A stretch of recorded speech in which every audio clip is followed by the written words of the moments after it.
नमस्कार, आप देख रहे हैं आज तक। आपके साथ मैं हूं सईद अंसारी। स्वागत है आपका खबरदार में। आज हम अफगानिस्तान में आतंक के पाकिस्तानी कनेक्शन का पूरा विश्लेषण करेंगे और आपको बताएंगे कि किस तरह से उस काबुल के हाई सिक्योरिटी डिप्लोमेटिक जोन में आज आतंक की खूनी सोच ने 100 आम अफगानी नागरिकों की जान ले ली।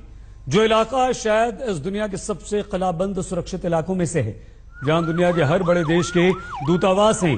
कोई भी गाड़ी, कोई भी इंसान बिना चेकिंग के इस इलाके के अंदर नहीं जा सकता।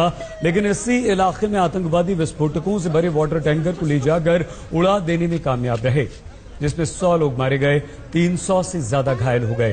काबुल के डिप्लोमेटिक जोन जैसे सुरक्षित इलाके भी आतंकवादी हमले से बच नहीं पाए। और जब तक इस आतंकवाद को पैसे और पनाह देने वाले और समर्थन करने वालों को ध्वस्त करने वाला जवाब नहीं दिया जाता, सिर्फ निंदा करने से काम बिल्कुल नहीं चलेगा। एक्शन लेना होगा। ये किसी से छुपा नहीं है कि भारत और अफगानिस्तान में जो आतंक फैलाते हैं, उन्हें पाकिस्तान से ट्रेनिंग और मदद मिलती है। अब सवाल यही है कि क्या दुनिया आतंकवाद फैलाने वालों को समर्थन देने वाले पाकिस्तान पर जमीनी एक्शन लेगी?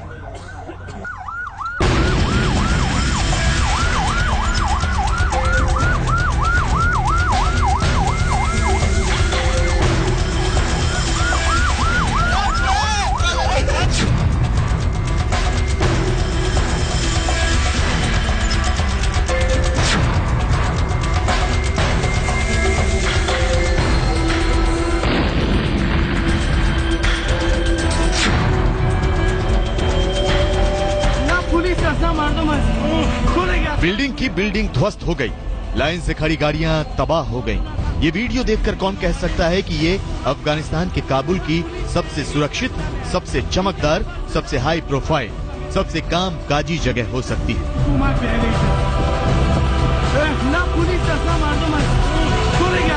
ऐसा आतंकी हमला और ऐसा बम ब्लास्ट काबुल के उन लोगों ने भी पहले कभी नहीं देखा, जिनके लिए बम ब्लास्ट या फिदायीन हमले में कोई नई बात नहीं है।